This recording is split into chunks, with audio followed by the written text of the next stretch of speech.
Assalamualaikum warahmatullahi wabarakatuh. Perkenalkan, nama saya Rafiq Khairil Insan dari kelas 2C NPM 1921 91116. Di sini saya akan mempresentasikan tentang makalah teknik teknik strategi belajar mengajar gerak. Dan yang pertama-tama, marilah kita panjatkan puji serta syukur kepada kehadirat Allah Subhanahu wa taala yang mana telah memberikan kita nikmat, terutama nikmat iman dan nikmat Islam. Shalawat serta salam semoga tetap tercurah limpahkan kepada junjungan kita Habibana wa Nabiyana Nabi Muhammad sallallahu alaihi wasallam, kepada sahabatnya, kepada tabi'in tabiatnya, semoga diberi syafaat di yaumil akhir, amin ya rabbal alamin. Untuk yang pertama, ada pengaturan urutan materi belajar. Urutan materi belajar yaitu berguna untuk menentukan urutan proses pembelajaran. Tanpa urutan materi belajar yang tepat, jika di antara beberapa materi pembelajaran mempunyai hubungan yang bersifat prasyarat, akan menyulitkan peserta didik dalam mempelajarinya. Secara garis besar dapat dikemukakan bahwa materi pembelajaran adalah pengetahuan, keterampilan, dan sikap yang harus dikuasai peserta didik dalam rangka memenuhi standar kompetensi yang ditetapkan.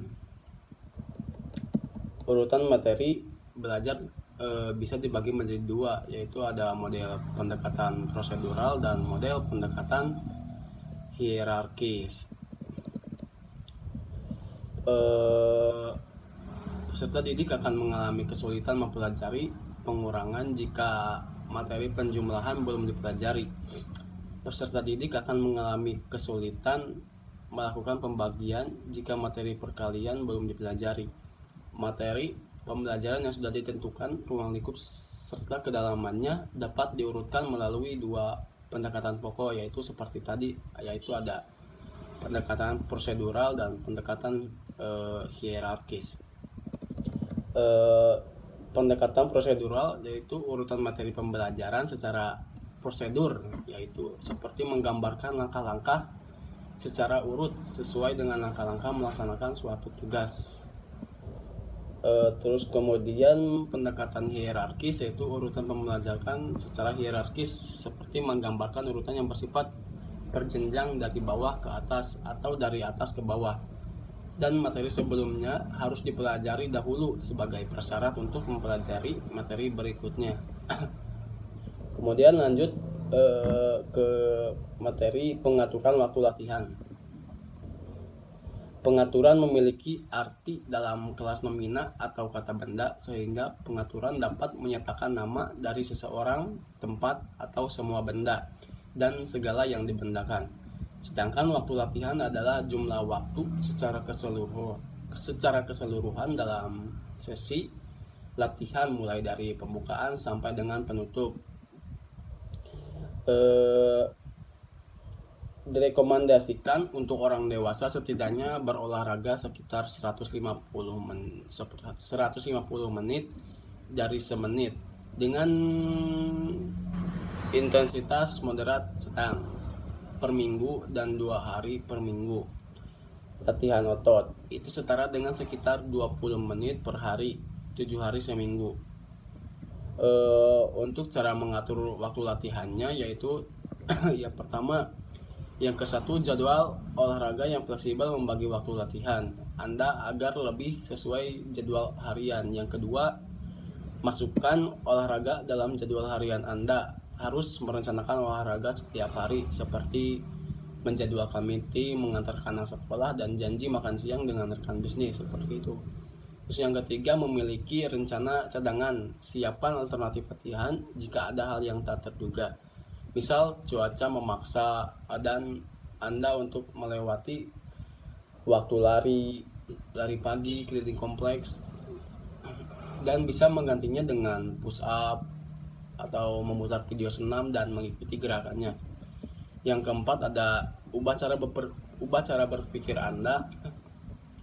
Latihan tidak lagi merupakan kegiatan ekstrakurikuler, dengan tingkat penyakit kronis terus melambung, olahraga merupakan investasi yang setara dengan rekening pensiun. Anggap saja pegangan di masa depan sama seperti Anda harus makan, tidur, dan bernapas, Anda harus berolahraga. Yang ketiga, materi, yaitu pengaturan lingkungan belajar. Lingkungan belajar adalah semua kondisi yang mempengaruhi tingkah laku subjek atau seseorang yang terlibat dalam pembelajaran, terutama guru dan peserta didik. Sebagai ujung tombak proses pembelajaran di sekolah, lingkungan belajar yang kondusif sangat mempengaruhi proses tumbuh kembangnya kualitas guru dan peserta didik yang ada di sekolah. Pengelolaan kelas merupakan sebuah upaya untuk mewujudkan suatu kondisi proses atau kegiatan belajar mengajar yang efektif, dapat menjadi lebih terkontrol dan memberikan rasa nyaman bagi siswa dari psikologis dan kesiapan siswa dalam belajar.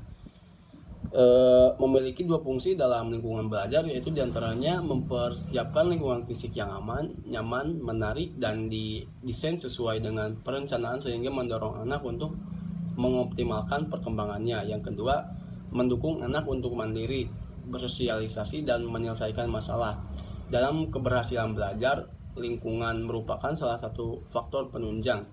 Para pakar pendidikan mengemukakan pengertian yang sedikit berbeda antara yang satu dengan yang lainnya, namun demikian mengacu kepada prinsip yang sama, yaitu setiap orang yang melakukan proses belajar akan mengalami suatu perubahan tingkah laku dalam dirinya. Terus yang keempat ada materi metode mengajar. Metode mengajar adalah strategi yang digunakan sebagai alat untuk mencapai tujuan mengajar tersebut. Pemilihan dan penentu metode pengajar yang tepat akan mengakibatkan pencapaian tujuan belajar mengajar secara efisien dan efektif. Adapun macam metode mengajar yaitu yang bisa diterapkan adalah yang pertama ada metode ceramah, yang kedua metode diskusi, yang ketiga metode resistasi, yang keempat metode eksperimen, yang kelima metode demonstrasi, yang keenam metode karya wisata, yang ketujuh metode tanya jawab. Sekian presentasi dari saya, kurang lebihnya mohon maaf. Wassalamualaikum warahmatullahi wabarakatuh.